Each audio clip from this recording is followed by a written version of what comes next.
Sejam bem-vindos ao canal Missões da Europa. Eu sou Cleiton Carvalho e hoje converso com um missionário que está no país mais islâmico da Europa.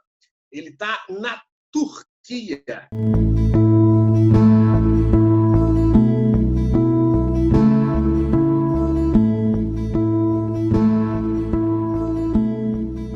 Meu nome é Glauber Destro, eu sou um missionário evangélico aqui na Europa e eu amo discutir missões e como está o cristianismo nesse continente. O nome dele, para você que está assistindo, é missionário, e aí você já vai entender por quê, né, que a gente vai falar somente missionário. Mas eu quero começar falando com você, missionário. Há quanto tempo que você está aí nesse país? A gente vai desenvolvendo a conversa, vamos conversando aí, fazendo tudo como se fosse ao vivo, né? Como quem sabe faz ao vivo. Vamos falando um pouquinho da tua história, da tua missão, e daqui a pouco eu coloco algumas perguntas. A primeira é essa: quanto tempo que você já está aí na Turquia? Olha, nós estamos aqui já há 2 anos e meio, mas a gente já está vindo para cá, para a Turquia, desde 2014, né?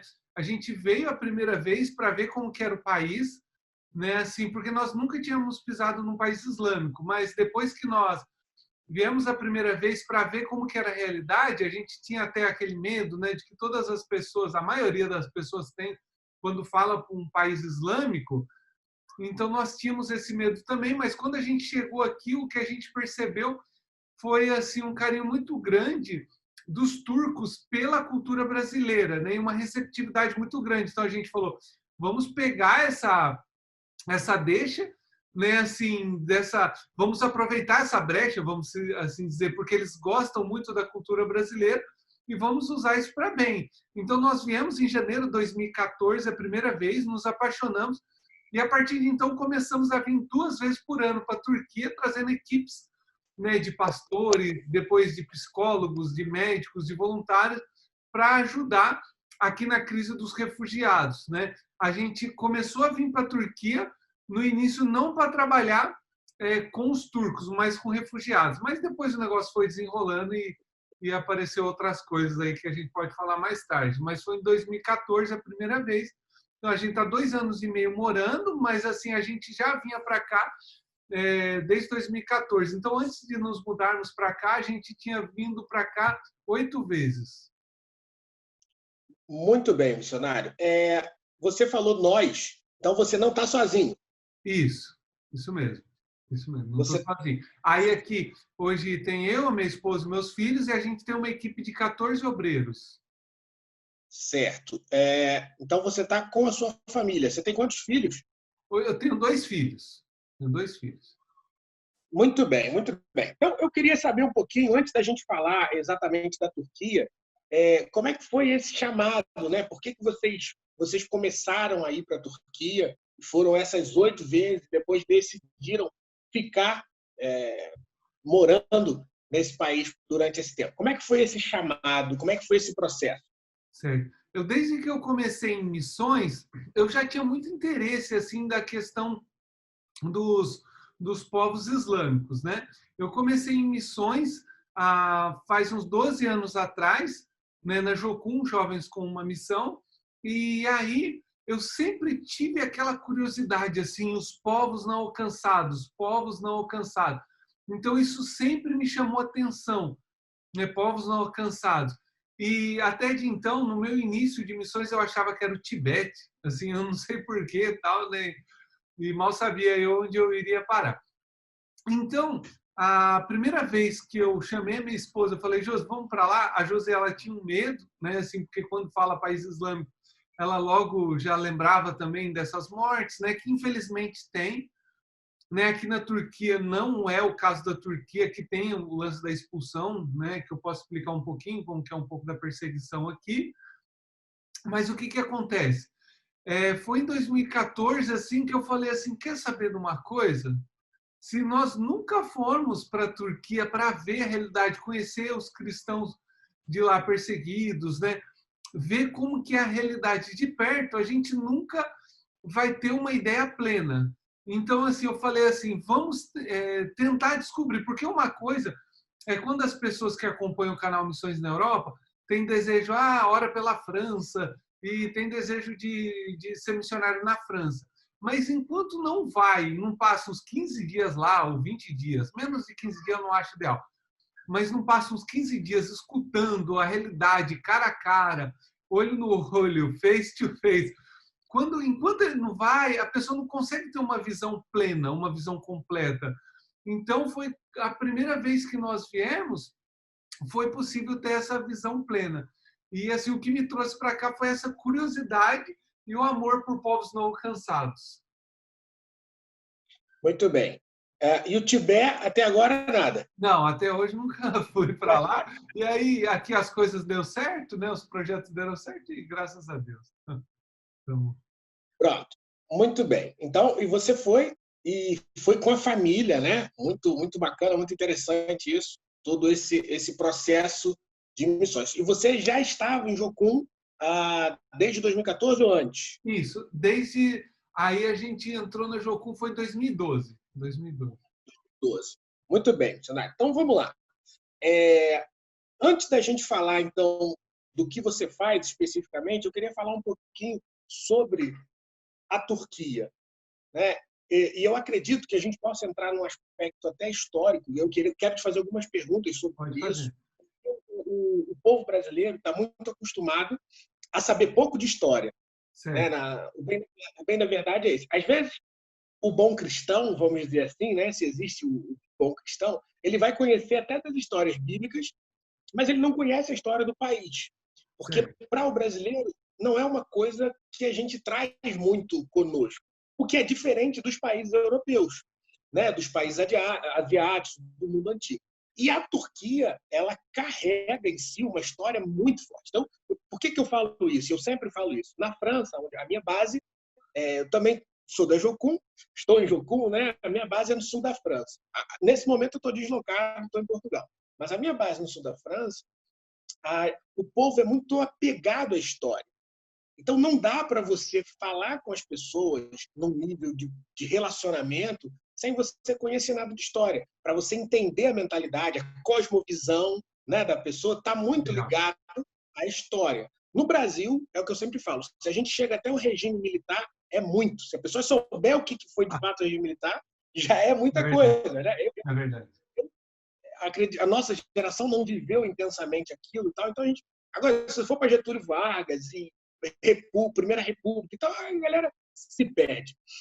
Mas eu queria saber, então, antes da gente entrar nesse assunto já, eu quero primeiro situar o pessoal geograficamente. Né? Você podia falar um pouquinho da importância geográfica da Turquia? Certo. A Turquia é um país chave hoje no mundo, é um país que você vira e mexe, quando você está assistindo o jornal, você vê notícias da Turquia. É um país muito chave. Por exemplo, raramente, às vezes, você vai estar escutando notícias, você vai ver assim, hoje na Hungria, hoje lá na Letônia, na Estônia.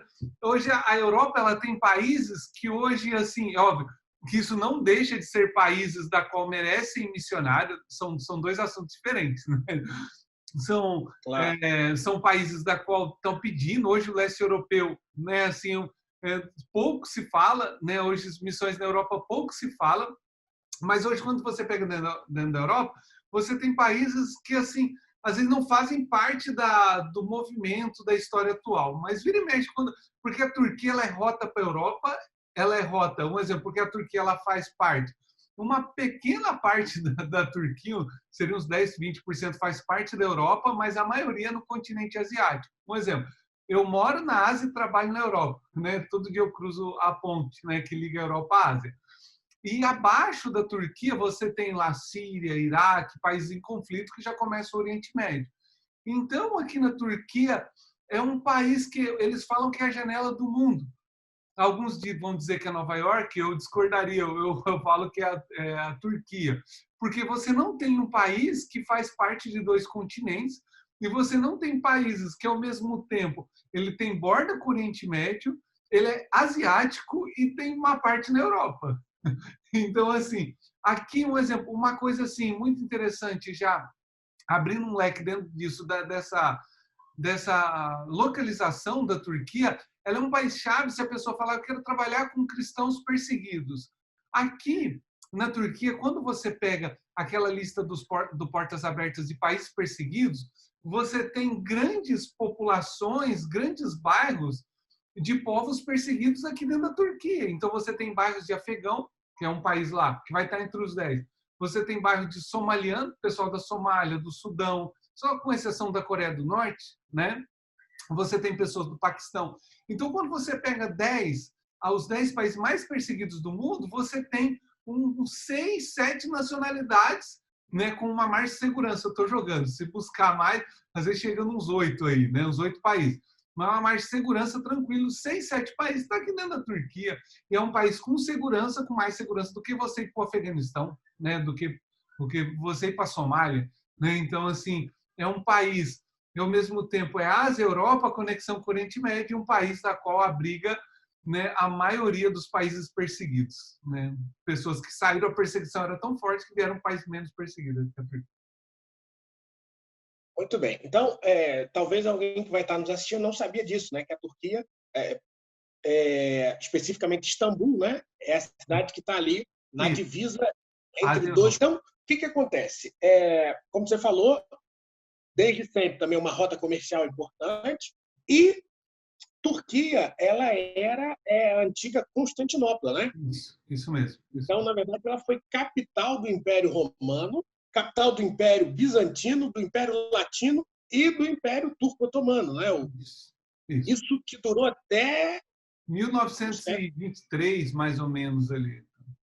1923. Isso. Então, ou seja, é um país que carrega uma história muito grande, né? Isso. Então, não dá para, talvez o pessoal que está assistindo, talvez vocês vão falar da missão propriamente dita, mas fica até essa dica que não dá para você ir para um país sem que você conheça a história desse país, sem que você conheça a cosmovisão das pessoas, né? Isso tudo está muito ligado, prende muitas pessoas, porque depois quando a gente vai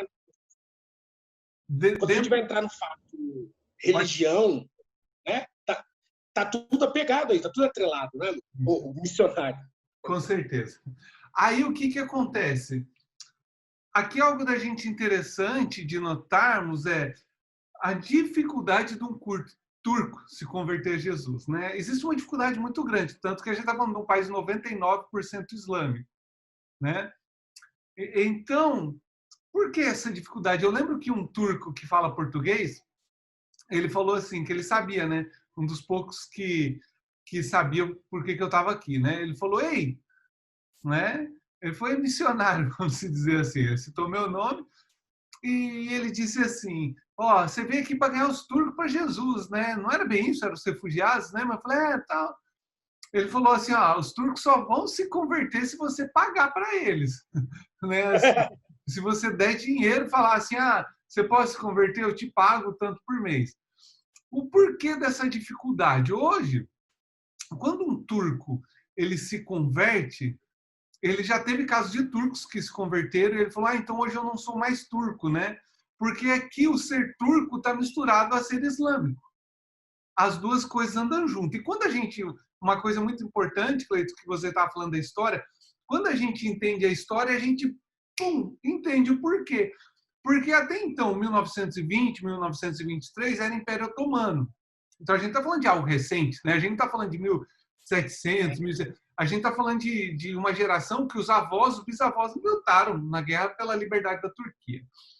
Até então, nessa parte do Império Otomano, né? Agora na Netflix tem uma série bem interessante que fala sobre a ascensão do Império Otomano. Aqui dentro da Turquia você tinha a Itália dominando um pouco, a Grécia dominava um pouco, a Inglaterra dominava um pouco, aí você tinha também os árabes dominando um pouquinho, a Armênia, então você tinha vários países dominando aqui dentro da Turquia. Então, o que acontece? Só em 1923 que os turcos, né, liderado por Atatürk, quando, né, a pessoa, você que está me assistindo, chegar aqui na Turquia, você vai ver bandeira de um homem em todo lugar da Turquia. Ele é reverenciado, o dia da morte dele, Atatürk, eles param, tipo assim, no dia e no horário que ele morreu, eles param, tocam uma sirene em todas as cidades da Turquia, eles ficam assim com a mão no peito e tal. Ele é muito reverenciado. Então foi esse Atatürk o responsável por expulsar esse povo. Então, quando um turco que teve os avós, né, a gente está falando dessa geração, que lutou para expulsar o estrangeiro, olha um missionário, seja americano, seja um brasileiro, seja outro, mas com essa característica assim, de missionário, ele pensa assim, estrangeiro igual invasor. O que eles estão para tomar aqui da gente? Porque assim, ó, tinha a Austrália também, então tem até a Guerra dos Anzacs, né, que foi essa expulsão dos australianos e dos ingleses, essa guerra, a famosa Guerra dos Anzacs. Né? Então, assim, quando ele vê, por exemplo, um inglês, um australiano, né, ele pensa assim, que ele veio tomar o quê? Então, o turco ele tem uma resistência muito grande com o estrangeiro. Então, assim, só um exemplo bem prático. Aqui em Istambul, a gente está falando de uma cidade maior que São Paulo, né? Assim, uma grande cidade, né? Uma das maiores do mundo. Eu posso dizer para você que aqui já abriu rodízio de carne brasileira e foi à falência. Aqui, se você fizer brigadeiro e der para um turco, ele vai falar... tipo assim, eles têm uma ligação muito forte com a cultura turca, com tudo aquilo, com a comida turca, né? Vamos desmembrar, né? Comida turca, música turca, bandeira turca, história turca. Por exemplo, em toda a escola tem estátua do Ataturk. Então as crianças já crescem falando assim, Ataturk não morreu, ele está vivo em nossos corações. Então a gente está falando de um país que, tipo assim, sabe aquilo que é lutar para ter o próprio país, vamos dizer assim. Então, quando você vê na história, quando você olha hoje o 99% islâmico, esse passado histórico, né, assim, de até 1923, eu estava conversando, olha só, isso aí foi um caso real. Eu estava conversando com um amigo turco e ele falou aqui que na divisa com a Grécia, né, porque a Turquia é a fronteira com a Grécia, tem um enorme monumento. Né? Tem um enorme monumento, agora só não me lembro a cidade, mas é bem na divisa com a Grécia. E esse monumento é como fosse, imagine aí, a grosso modo, um obelisco, mas assim, com dimensões bem maiores. Como fosse uns 10 metros de base, assim, né? E ele é enorme. E eles fizeram de tijolinhos. E aí esse amigo turco, com muito orgulho, ele me dizia, Lucas, você sabia que o número de tijolos é o número de soldados gregos que nós matamos na guerra. E nós fizemos isso para os gregos, quando olhar, e eles fizeram bem enorme monumento, quando os gregos olharem esse monumento, é óbvio que às vezes a geração nova às vezes nem sabe do que se trata essa estátua, mas os turcos falam com muito orgulho, e ele falava assim para mim, quando os gregos olharem de lá e verem esse monumento, eles vão lembrar o que vai acontecer com eles se eles tentarem invadir a Turquia de novo. Então, assim, para você ter uma ideia assim, do que eles já passaram, e quando você olha para a história da Turquia, você entende um pouco ele, porque os gregos entravam ali na região de Izmir e exterminava vilas e vilas de turcos otomanos, né? Na época, estrupava, matava, incendiava, né? Tem até um filme do Russell Crowe muito interessante, né? Assim, esse não está no Netflix, depois até posso conseguir o nome, e aí na descrição do vídeo do YouTube algumas dicas de filme que vai mostrar um pouco da história da Turquia. Esse filme tem em português, legendado e em muitos idiomas. Esse é um pouco do feedback, do panorama, do background aqui da Turquia, quando a gente chega aqui, né, observar o porquê da resistência assim, dos turcos. Muito bom, missionário, muito bem esclarecido. Agora, o que eu acho interessante, isso que você falou, é que antes, então, da gente entrar na questão da resistência ao missionário propriamente, a missão que o missionário tem, né, que é proclamar o evangelho, que é anunciar Cristo, antes dessa resistência, ele tem uma resistência ao estrangeiro. Isso é muito interessante, porque nós, brasileiros, nós temos essa cara meio... a cara do mundo, né? Se eu falar que eu sou africano, com a barba um pouco maior, se eu falar que sou indiano, mas aí na Turquia então tem uma resistência. É interessante porque aqui na Europa Ocidental e Sul da Europa, então na França, quando a gente faz essas coisas brasileiras, é muito bacana, a gente é muito bem aceito. Então, brigadeiro, pão de queijo, festa brasileira e tudo mais, isso dá super certo. Já em Portugal, muito mais, né? Porque tem muito brasileiro. Mas os brasileiros, por exemplo, em Portugal, eles têm muita dificuldade até em se adaptar com a cultura portuguesa porque eles querem viver muito o Brasil. a facilidade acaba trazendo uma confusão. Mas vamos lá. Eu queria falar para você que está nos escutando a respeito, o missionário está falando de Istambul, e muita gente pensa que Istambul é a capital da Turquia, né? Isso. Eu também E na pensava verdade não é. para cá antes de eu pisar a primeira vez aqui também. Então, Istambul é a principal cidade, podemos dizer assim, mas a capital chama-se Ankara ou Ankara, né? Aí vai depender do idioma. Se for lá no Brasil, né? Ankara. Aqui o acento eles deixam na última palavra, na última letra, né? Ankara. Pronto, Ankara.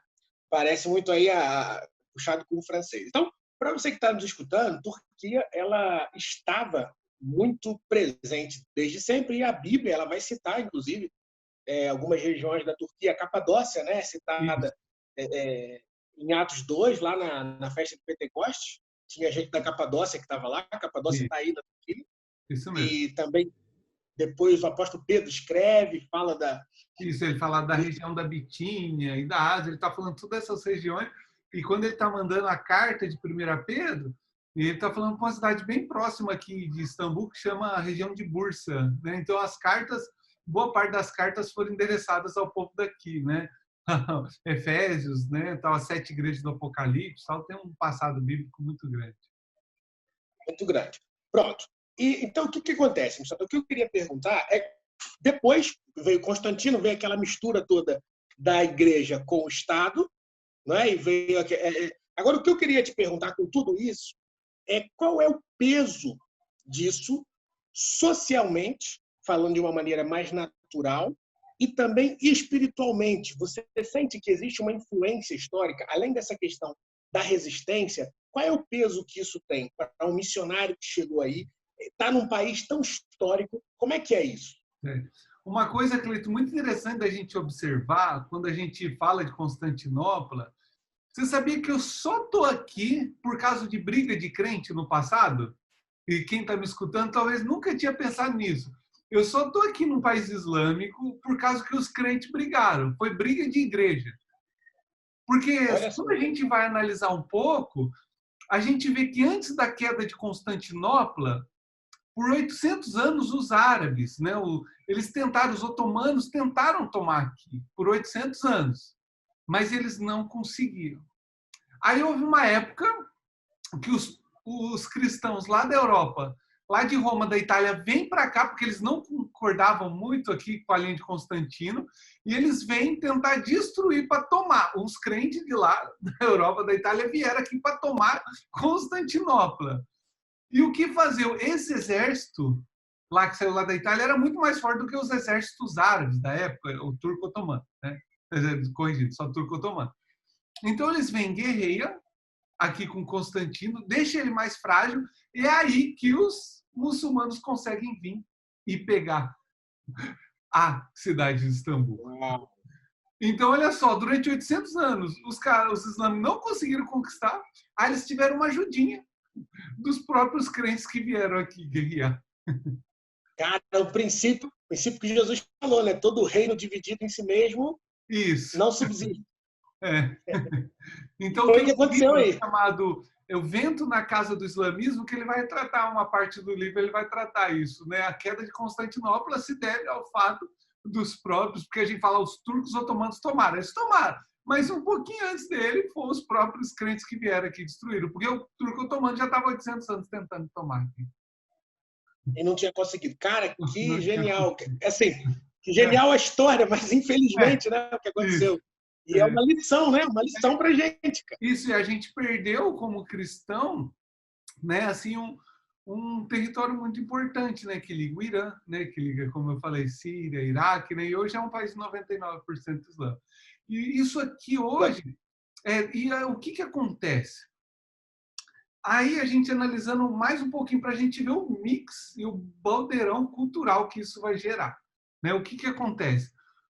Quando Constantino, né, e torna que a igreja se torna Estado, na época que ele tomou aqui vamos dizer assim, o controle das coisas, o que tinha morando aqui eram os resquícios dos povos mongóis, né, das antigas, que foi outro império mongol, né? Então você tinha resquício. Então aí Constantino pega os resquícios desses povos, e na época eram povos muito animistas, que adoravam a árvore, o sol, a lua, a pedra.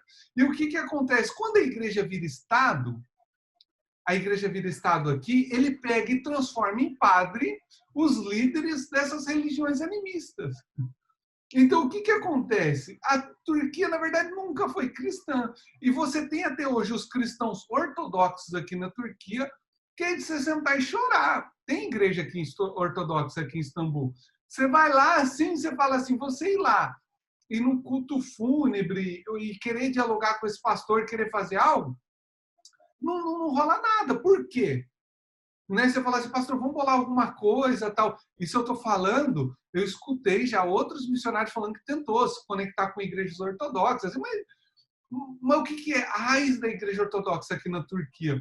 Eram líderes animistas que viraram crente pela imposição do Estado e falou, pronto, você era líder animista, agora você vira um padre. Então, olha só. Então, assim, o passado, entre aspas, cristão, ainda não é bem cristão aqui, que é o cristão ortodoxo, né? Quando você vai para a Grécia, você vê lá também algumas igrejas ortodoxas e tal, né? Assim, não tem nem igual assim um plano de evangelização, alguma coisa, assim, uma vida, né? Assim, nós não está dividindo aqui, ó, não estou falando não estou falando que é uma igreja, não é igreja privada, não estou falando questão isso, pentecostal versus tradicional, mas assim, é uma igreja que você vai no culto domingo, você vai lá ver 4 pessoas, 3 pessoas, né? E se você for daqui 5 anos, aí vai estar 6 pessoas, 5 pessoas, 4. Então, assim, é uma igreja que não cresce. Então, quando a igreja não cresce, o corpo não cresce, é porque tem algum problema. Né? Assim. Entendo bem. Você falou da igreja ortodoxa, eu me lembrei que eu entrevistei aqui no canal um missionário que está na Sérvia, e ele também comentou bastante sobre a igreja ortodoxa. E quem está no Brasil provavelmente não conhece, né? Se não estudou teologia ou alguma coisa mais a fundo, não conhece. Mas pronto, então você falou um pouco já até desse aspecto social, e essa questão que você falou de Constantinopla é muito interessante, porque talvez alguém tenha estudado isso quando fala daqueles assuntos de Natal e o nascimento de Jesus e a data do aniversário do Deus Sol, que foi toda aquela mistura que veio lá da época de Constantino, né? Pelo menos na verdade, quando a gente não estuda a fundo, a gente fica com muita coisa confusa na cabeça. Mas voltando lá, então, missionário, essa questão do que significa isso tudo para a missão. Na prática, o que você sente aí? E eu queria que você falasse 2 aspectos. Desse social, que você já tem falado bastante, mas queria que você falasse um pouco do aspecto espiritual. Como é que é isso aí? Ok, vamos lá. A questão, assim, falando dessa questão do preparo, hoje a gente, para ser parte da Jocum, né, como você já sabe, é necessário uma escola, para quem não sabe, ETED, Escola de Treinamento e Discipulado. Então, assim, hoje a Jocum tem ETED em quase todos os países do mundo, né, vamos dizer assim. A ETED é a porta principal, né? Depois da ETED, o inglês seria essencial, né? Porque até que você fale o turco, o seu primeiro contato vai ser através do inglês, e o inglês já pode ser uma ótima ferramenta para você dar aula em inglês. Então, assim, hoje a Jocum de Goiânia tem a escola de inglês, é uma base que eu sempre recomendo, e depois um pacote perfeito, ETED, inglês e um curso da MEAB, Missão Evangélica Árabe do Brasil. Eles têm um curso lá, eles estavam com um curso de 5 meses, agora parece que é de 3 meses, para preparar na questão do islamismo. Né? Assim, a questão da MEAB, eu não cheguei a fazer o curso completo dele, mas todos os livros que eles já traduziram, eu li e estou lendo.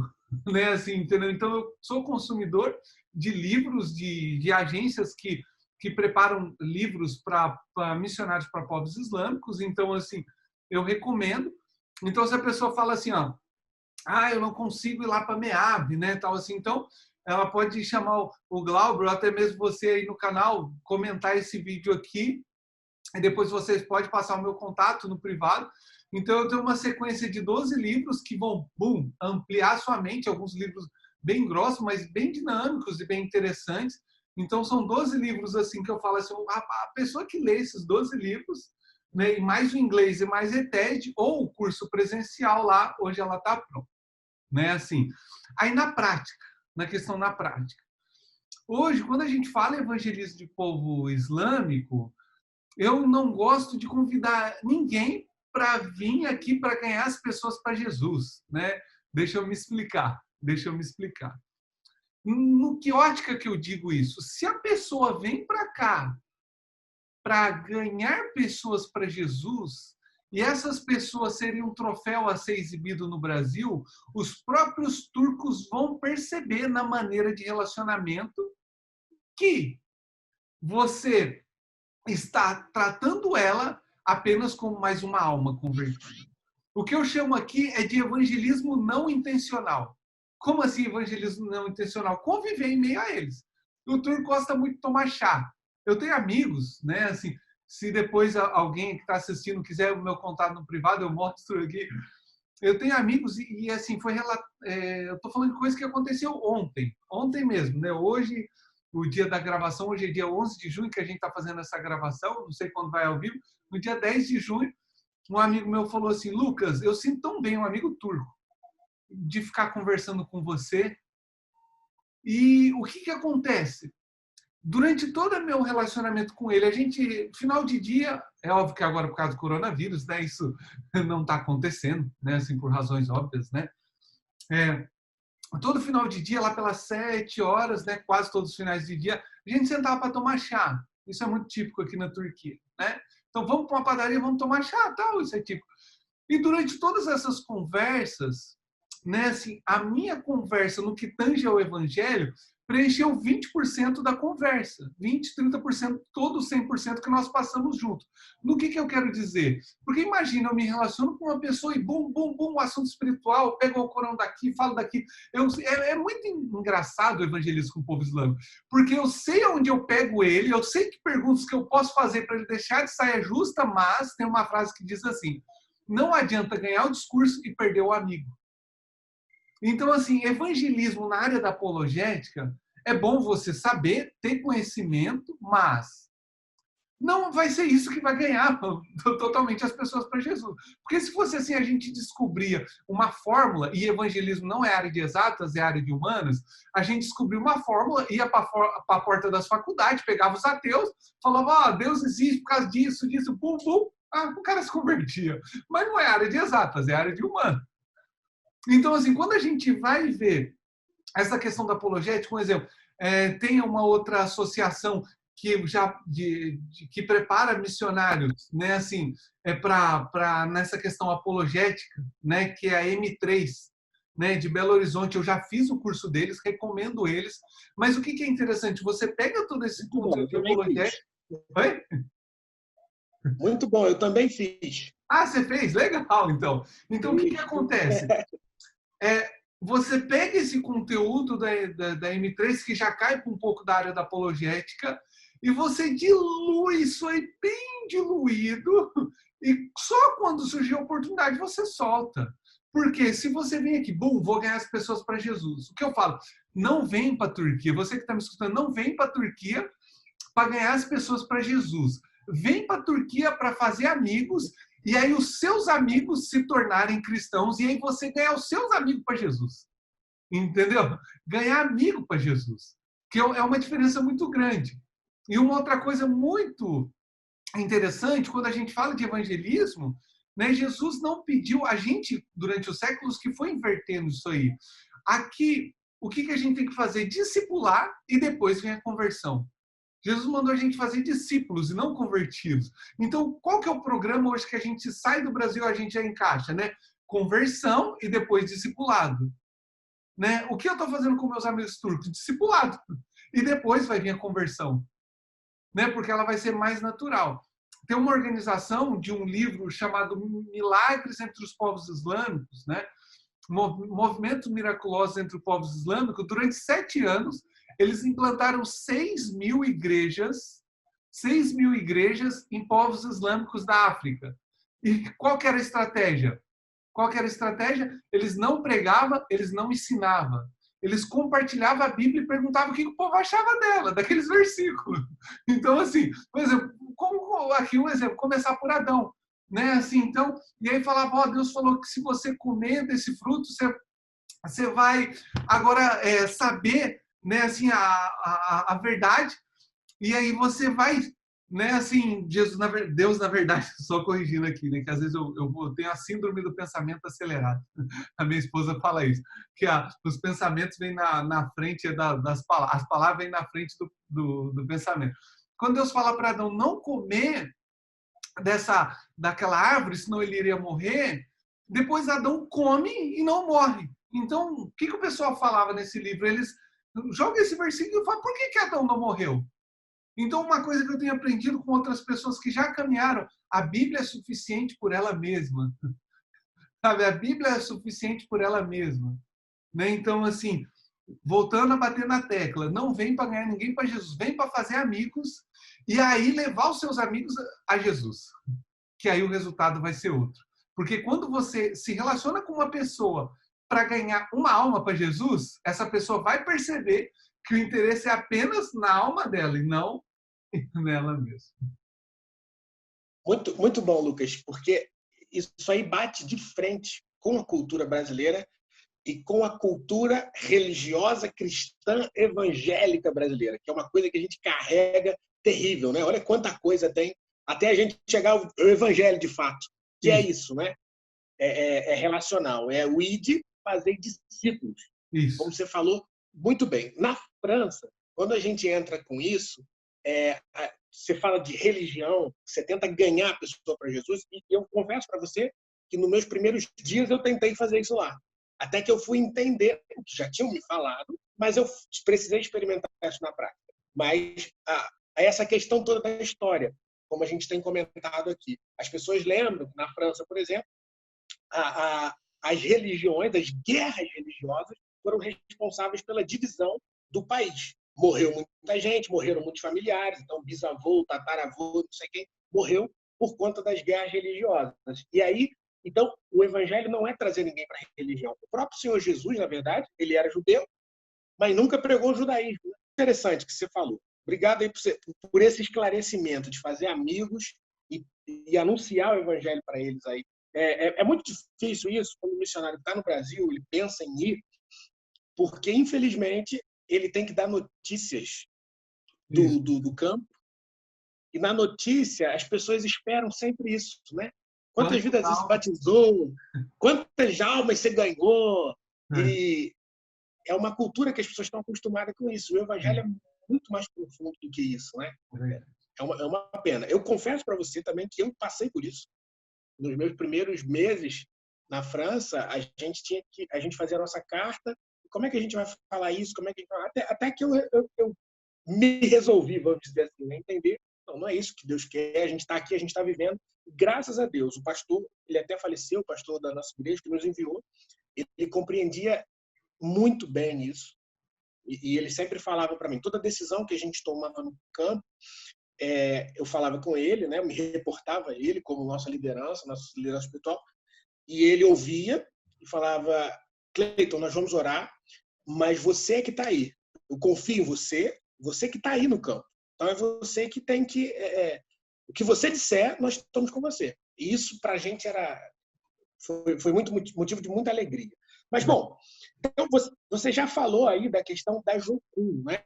A pessoa, como ela se prepara, quais são as etapas para ir como Jocum.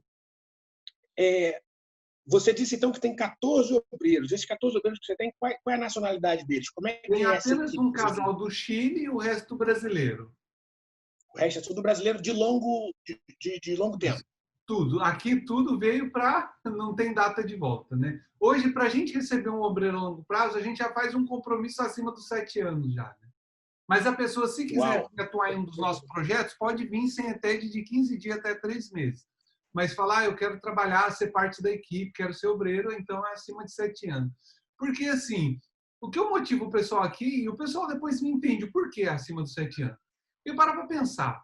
Você vai vir para um país onde fala turco, certo? Aí você vai aprender turco. Não seria uma... Não aprende em 6 meses. Não. E aí a questão é, Aí você vem, vamos imaginar, você veio para ficar aqui 2 anos, 3 anos. Aí você aprendeu o turco. Aí você fala, não, agora eu não quero ficar mais na Turquia. O que você vai fazer com esse turco que você aprendeu? Aonde você vai falar? Porque o único país, né, o Azerbaijão, o azeri, ele é tipo um português espanhol, que fala igual. A única opção que sobra para você é lá, mas assim, não compensa. Não é questão igual do francês, né? Que tipo assim, você não quer mais ficar na França, você passou 3, 4, 6 anos aprendendo francês, você tem outros países da África que falam francês, né? Assim, que você pode utilizar, você pode ser bênção. Agora o turco, meu, tipo assim, você imagina, você vai voltar ao Brasil, e aí? Tipo, você passou. Eu não acho assim, tipo, muito legal. Assim, a pessoa vir estudar, e aprender um idioma muito difícil. É um idioma dificílimo, porque tudo é o inverso, né? Assim, não tem lógica com português nenhuma. Então, assim, ele é uma mistura do árabe com algumas palavras do francês, né? Assim, pardon, station, caminhon, tem inflação, tem algumas palavras do francês que o Atatürk pegou, mas é um idioma que depois lá no Brasil, né, você joga 3, 4 anos de ensino fora. Só pode abrir lojinha no Brasil, né? Lojinha turca. Bom, missionário, mas então só missionários de longo tempo. Agora, fora Jocum, depois dessa pergunta, eu também tenho essa síndrome do pensamento aí que confunde com as palavras. Tem algumas coisas para falar e eu não gosto de perder. Mas antes de você falar exatamente como vocês atuam, como a equipe atua, eu queria que você falasse um pouco disso. Mas antes, eu queria saber quais os outros missionários que não são Jocum, se você tem contato com eles, se existe igreja como instituição na Turquia, e aí se pode, não pode, e se existe trabalho de plantação de igreja. Eu queria que você falasse um pouco sobre isso, até porque o brasileiro está acostumado com igreja, parede e templo, prédio, né? Certo, isso. Certo. Que não é igreja. Mas como é que é isso aí? Aqui tem brasileiros, tem americanos, tem coreanos trabalhando, sim, em específico com implantação de igrejas. A questão é, falar sobre segurança e como que é a perseguição aqui é sempre algo diferente, porque a Turquia, um exemplo, só o ano passado mandou 15 missionários embora, certo? Então, assim, tem ano que a repreensão está muito mais forte, a gente está falando agora em 11 de junho de 2020, e se a pessoa estiver me escutando daqui a 1 ano, 2 anos, às vezes a situação pode estar mais pesada ou mais leve. Então, a Turquia depende muito do presidente. O presidente que está agora, ele está meio que fechando o cerco, mas o pessoal falou que em 2023, que vai ser as próximas eleições, ele não vai ficar, e a gente não sabe como vai ser o próximo presidente. Pior do que está esse é que eu acho que não vai ser, porque esse aqui está restringindo bastante coisa contra os missionários. Ao mesmo tempo que na Turquia aqui, eu vou falar para você, quando eu vou renovar a vista, eu só vou lá no ambiente num órgão do governo, apresento meus papéis e tal, mas tem outros missionários brasileiros que no interior, o policial vai na casa dele. Então, aqui varia muito de cidade para cidade grande para cidade pequena, varia o momento político que a Turquia está vivendo e os conselheiros, os imãs conselheiros do presidente, é aquilo que eles falam lá. Então, a Turquia é muito complexo, tem a perseguição ela é mais familiar, mas o que eu já posso adiantar é que não tem muito esse lance da tortura. Já houve assassinato de missionários no passado, alguns anos atrás, mas não é um país igual o Iraque, não é um país igual ao Afeganistão, mas não é um país com a mesma liberdade da Inglaterra, tal. Então é tipo assim, igual aquela onda que está batendo ali nas pedras, né? Tem hora que o mar, tem dia que ele vai estar mais calmo, tem dia que o mar está alvoroçado, né? Tem dia lá que o pessoal do Brasil assiste reportagens do Rio de Janeiro, das ondas tá avançando, quase pegando os quiosques. Então é bem uma onda do mar, né? Tipo assim, tem dia que o mar está revolto, então assim, não dá para eu trabalhar com uma afirmação real, concreta, tipo assim, no Brasil não tem perseguição, tal, assim, polícia não tem polícia religiosa que entra atirando nos crentes, tal. Então dá para a gente fazer uma afirmação categórica, né? Assim, agora aqui na Turquia já não dá para, é sempre esse. Certo.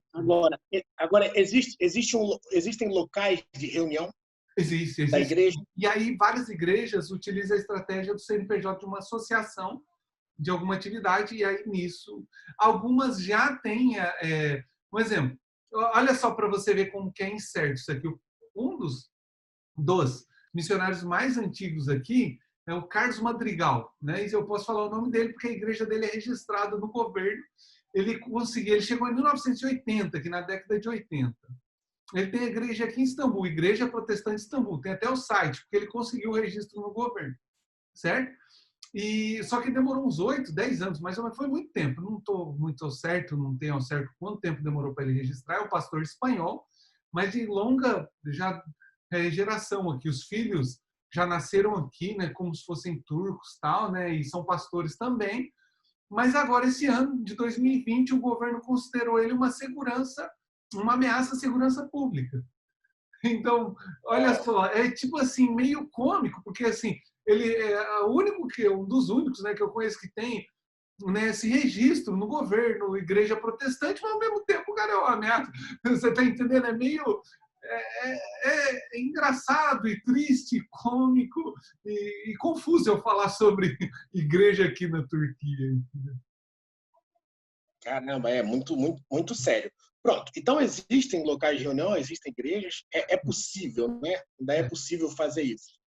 Agora eu queria perguntar a você, já estou aqui com a outra pergunta, mas como é que a equipe sua trabalha? Como é que é o dia a dia do pessoal?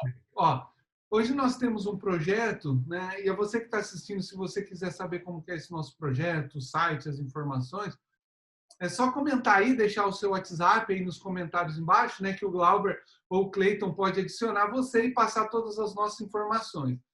Hoje nós trabalhamos com uma escola de inglês para crianças refugiadas e crianças de nenhuma condição de renda. Então, a gente abriu, a nossa ideia era só trabalhar com refugiados da Síria, mas hoje tem povo do Kurdistão, tem turcos de muito baixa renda. O nosso bairro que nós estamos trabalhando é de muita pobreza mesmo. Pessoas recolherem coisa no lixo para comer. Então, nós temos uma escola de inglês e nesse tempo de coronavírus nós estamos ajudando com cestas básicas essas famílias, né? Então, assim, hoje nós temos escola de inglês, mas já estamos com tatames e kimonos pronto e temos o obreiro, que é professor de jiu-jitsu, né? Então, vamos, assim que agora não está dando, né, por causa da pandemia, e assim que a pandemia passar, nosso projeto abrir-se de novo, a gente vai começar, e for seguro, né, para a saúde, né? Porque jiu-jitsu é um esporte de contato, né? A gente vai começar com escola de jiu-jitsu. Temos aula de artes, né, também. A gente sempre está trazendo pessoas do Brasil. Por exemplo, nesse momento, nós temos uma pedagoga que veio do Brasil focada na área de artes, né, assim, tipo assim, profissional que vive a vida com isso, né, ensinar todos os nossos obreiros, né, como trabalhar a arte e tal. Então, assim, inglês, artes e jiu-jitsu, né? E a ideia é implantar a igreja na casa dos pais. No projeto, a gente não fala nada de Jesus, não tem Bíblia, não tem nenhum material religioso. Ano passado, ano 2019, a prefeitura fechou alguns projetos de missionários aqui em Istambul. Então, dentro do projeto, a gente não pode, mas aí vamos para as casas, né? E o objetivo é implantar a igreja nas casas, né? Então, não tem muito porquê, né, ficar expondo e perder o CNPJ, da qual foi tão difícil para a gente conseguir. Maravilha. Essa questão do CNPJ de uma associação é muito normal na Europa, né? Para você que está nos assistindo. Na França também são todas as associações culturais e quando se consegue uma associação religiosa, ela também tem, digamos, um CNPJ, né? De uma associação cultural. Isso é muito importante, é uma maneira da gente chegar até as pessoas e estar na sociedade. E como é que é o sustento desse pessoal, missionário? Certo. O sustento acaba sendo por parceiros, pessoas de igrejas, né? E hoje a gente tem o nosso site, depois você pode comentar aí, e a gente tem um sistema de apadrinhamento das crianças do nosso projeto. Então, a gente tem um apadrinhamento de crianças do nosso projeto, e aí cada obreiro, cada missionário vai correndo aqui por fora para levantar o seu sustento com igrejas e amigos. Muito bem. E o sustento vem de fora. Ninguém tem uma fonte de renda local aí. Não. Por enquanto, ainda não. Muito bem, muito bem. E não tem como acrescentar mais algo? Né? Assim, por opção de focar. Porque a gente tem dentro da nossa equipe pedagoga, pedagoga não, a nossa menina pedagoga voltou embora, mas a gente tem pessoas da área de direito, nós temos contador, mas assim, o aprender do idioma demanda muito tempo. e o aprender da cultura e os dias da quais nós estamos atuando com professores de inglês, né, demanda muito tempo. Porque eu, no Brasil, eu sou produtor de cinema, eu já produzi uns 5, 6 filmes, curta-metragem, eu tinha uma escola de cinema em Campinas, né? Então, assim, hoje eu trabalho nessa área, e aqui eu estou produzindo um documentário da vida dos refugiados.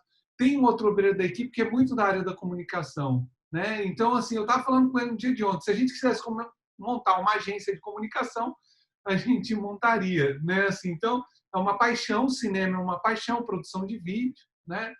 Então, é uma paixão minha, então a gente às vezes foca mais, porque o projeto já suga todo o nosso horário, né? Assim, e o aprender do idioma Todo também. mundo, todo mundo fala inglês. Uns 90%. 90%. Tá, mas é um pré-requisito importante, né? Senão Isso, você fica quase que incomunicável, né? Aliás, Isso. para qualquer país do mundo, infelizmente no Brasil a gente tem um ensino de inglês na escola, não só a escola pública, até as escolas particulares é muito fraco ainda, Isso. e até as escolas de inglês é muito fraco também, né? Não é nada prático, mas é essencial você sair falando o inglês. Aproveitando esse link que a gente está falando do pessoal que vive, para quem quer ir para lá, como é que é o custo de vida, missionário? O mesmo que o do Brasil. O mesmo que o do Brasil. Mesmíssimo. Excelente. Falando assim, não falando de uma cidade muito do interior, mas falando de cidades igual Curitiba, igual uma Recife da vida, uma Belo Horizonte, né? Porque você tem algumas cidades, né? Tipo Florianópolis, o custo de vida já é um pouquinho mais alto, né?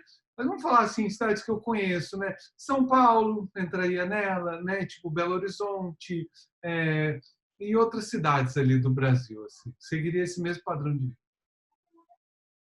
Muito bem. Uma coisa que a gente falou, que você acabou falando, que as pessoas, o turco está muito ligado ao islamismo e tal. As pessoas no Brasil confundem muito, não só no Brasil, no mundo, elas confundem. Junta tudo na mesma coisa. Árabe, muçulmano, islâmico. As pessoas não separam o que é uma raça, uma etnia e uma religião. Queria que você explicasse um pouco para esse pessoal aí. Hoje, quando a gente fala, essa mistura é muito normal ser feita, né, entre árabe, islâmico e tal, porque é uma coisa muito importante. Nem todo árabe é muçulmano e nem todo muçulmano é árabe. Isso aí. Por exemplo, árabe é uma etnia de 22 países, né, que começa desde ali naquela pontinha do Marrocos e vai terminar lá na Arábia Saudita. Então, árabe é uma etnia de 22 países. Um exemplo, agora vamos... Então, árabe é uma etnia, né, que tem várias coisas em comum, né? Agora, vamos lá. A pessoa que nasce no Líbano, ela é árabe de etnia, mas é libanês de nacionalidade. Por exemplo, uma pessoa que nasce na Arábia Saudita, ela não é árabe. Ela é saudita, de nacionalidade e árabe de etnia. Então, quem nasce na Arábia Saudita não é árabe. Porque a gente já vai pensar logo, Arábia Saudita, né? Árabe. Então, árabe é uma etnia e a nacionalidade dele pode ser outra. Então, lá no Líbano tem árabe, né, da etnia, libanês de nacionalidade, cristão. Né? Então, assim, uma coisa não está ligada à outra. Então, nem todo... Um exemplo. E nem todo muçulmano é árabe. A maioria hoje dos países muçulmanos não são árabes. Você pega a Indonésia, é o maior país islâmico do mundo. Né? Assim, então, você tem na Indonésia um país asiático. Então, nem todo muçulmano é árabe, porque você tem muito mais muçulmanos fora dos 22 continentes árabes. Né? Porque você tem países muito populosos ali, como Mianmar e tal, e outros países que são, né, assim, islâmicos. Né? Então, porque você tem no Oriente Médio países, você juntar, você olha no mapa, são países muito maiores, mas boa parte deles são desertos, né? Você não tem grandes populações. Agora, a Indonésia é um conjunto de ilhas, mas super populoso. Né? Então, assim, aí o turco, no Brasil até muita gente, lá no centro de São Paulo, que a gente vai falar assim, ó, lá tem muito turco, mas na verdade é libanês ou povos de outra nacionalidade. Mas por que no Brasil a gente chama de turco essas pessoas? Por quê? Porque antigamente, quando esse povo foi fugindo da Primeira e resquícios da Segunda Guerra Mundial, foram para o Brasil buscar em condição de vida melhor, mas mais assim no primeiro, na Primeira Guerra Mundial, tudo era Império Turco Otomano. Então, quando a pessoa chegava lá e apresentava o passaporte no Brasil, estava assim, passaporte turco otomano. Mas o cara era do Líbano. A pessoa, entendeu? Às vezes era da Síria. Mas assim, ó, é turco, porque Império Turco Otomano. Entendeu? Então, assim, ele era... Mas se alguém olhasse assim com muito cuidado lá no passaporte, iria ver país de nascimento Líbano. Então, consequentemente, não era um turco. Ele fazia parte do Império Otomano, mas era um libanês. Então, no Brasil, a gente tem até essa confusão. Então, essa questão do árabe e do muçulmano é essa divisão. Árabe é uma etnia dividida, né, entre 22 países. Né? Muçulmanos são todos aqueles que praticam a religião do islamismo, que são seguidores do profeta Maomé e adoram Alá, e podem estar dentro desses 22 países ou fora desses 22 países. Né? E quem nasce dentro dos países árabes é árabe de etnia, mas ele tem uma outra nacionalidade que não é árabe. Até o saudita, até quem nasce na Arábia Saudita não é árabe, ele é saudita. Então, foi essa. Excelente, muito obrigado, missionário. É uma aula de história e para quem está no Brasil isso é muito esclarecedor, porque as pessoas fazem muito essa confusão, eu ouço muito as pessoas confundindo isso tudo. Agora, deixa-me ver aqui. Foi muito bom esse esclarecimento. Alguma coisa que você queria acrescentar, missionário? Só antes eu queria dizer para as pessoas que estão nos assistindo que assim, a pessoa pode pensar, mas por que isso tudo? Né? Por que dessas coisas tudo? As pessoas têm costume de dizer assim, quem está lá no Brasil ainda, às vezes nunca saiu do Brasil, nunca fez uma missão transcultural, pensa, mas tem que chegar e pregar o evangelho, entregar os panfletos e fazer não sei o quê. A gente na França recebia muitos ataques, vamos dizer assim, né, de nossos irmãos que não compreendem a missão transcultural, querendo que nós fizéssemos mais do que a gente está fazendo. E para você ter ideia, eu na França, aqui, a Europa Ocidental, a polícia nos parou 2 vezes, porque a gente estava fazendo música na rua. Né? A gente nem estava entregando panfleto e tal. Então, as pessoas não compreendem isso tudo. Então, não dá para você que está no Brasil sair do Brasil e falar eu vou evangelizar na Turquia, eu vou ganhar vidas para Jesus na Turquia. Não funciona assim. Né? O próprio apóstolo Paulo, que rodou essa Ásia toda, rodou por aí e por aqui, né? Ele nos ensina muito isso. Então, é só a gente ver como é que os apóstolos fizeram no primeiro século e é isso que a gente tem que copiar. Missionário, o que você gostaria de acrescentar para quem está nos assistindo aí? Eu vou deixar o convite. Queria deixar o convite aí para o pessoal vir para cá. A gente está precisando de missionários. E às vezes as pessoas me perguntam, Lucas, vocês dão aula de música no projeto? Eu falo, só não damos porque nós não temos professores de música na nossa equipe. Porque aqui a gente tem o espaço, tem o CNPJ, tem os alunos. Então, assim, olha que eu sou músico, hein? Olha aí, ó, já está convidado já para vir para cá. Então, assim, então a gente já tem tudo, né? Então, hoje, é óbvio que a gente está trabalhando com inglês e o jiu-jitsu e artes, porque é o que está ao nosso alcance, mas conforme a gente vai recebendo pessoas com mais habilidades, a gente vai crescendo cada vez mais. Muito bem, então você que está aí nos assistindo, tem convite, tem para onde ir, já tem uma estrutura para você trabalhar. Isso, né? A gente tem uma base do pessoal para receber, ajudamos com visto e tal, e o custo é o mesmo do Brasil de vida aqui. Tá, o visto, isso é interessante, eu ia lhe perguntar isso, eu acabei esquecendo. O visto que vocês têm, qual é o tipo de visto? Aqui, o visto é permissão de residência, chama, não existe um visto assim.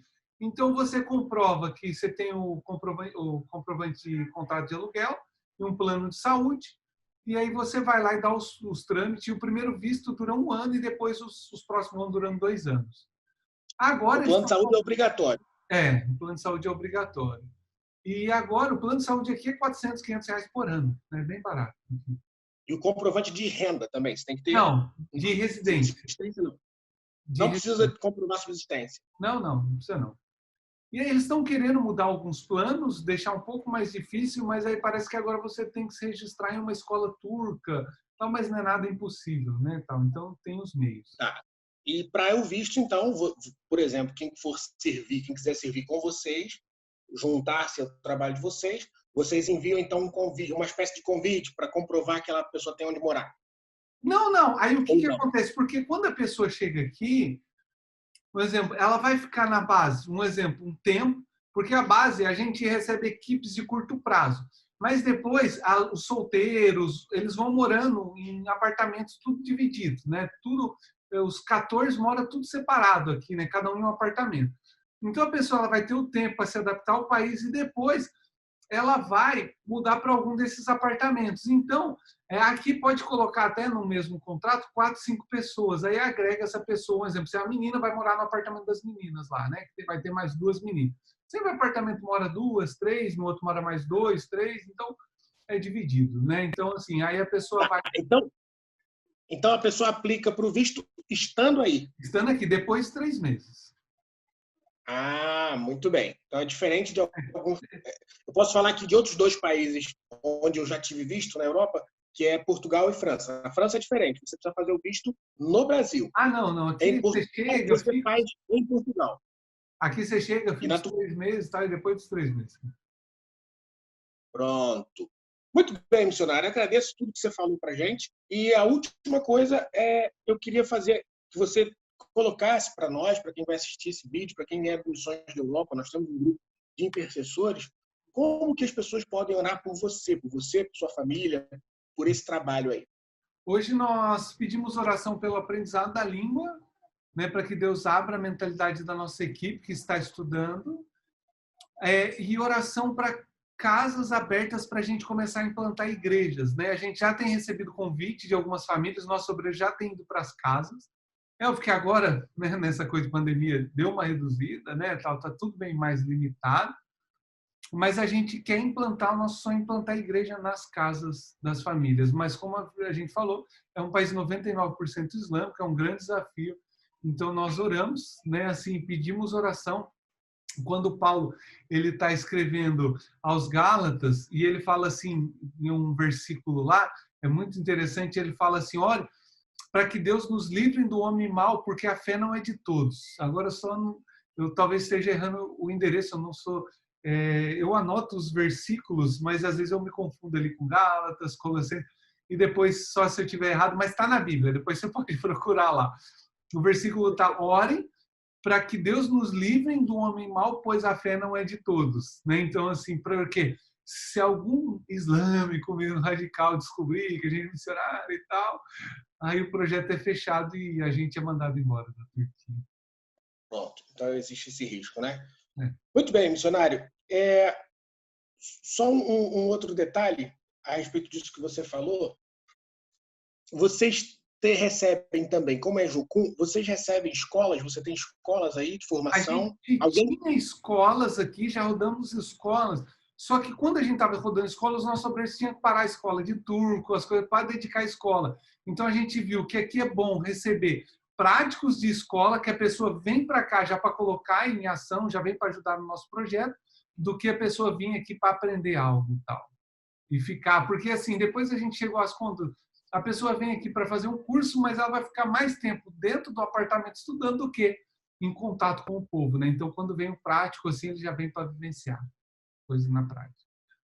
Muito bem, missionário. Muito obrigado. Que Deus abençoe você, sua família e sua equipe. Você que está assistindo, deixe um comentário aqui embaixo desse vídeo, deixe sua pergunta. Se você quiser, deixe o seu contato de WhatsApp, se você ainda não faz parte dos nossos grupos. E no privado, por questões de segurança, o missionário vai fazer contato com você, né, para te dar maiores informações. Forte abraço, Deus abençoe. Abração a todos vocês aí que acompanham esse grupo Missões da Europa.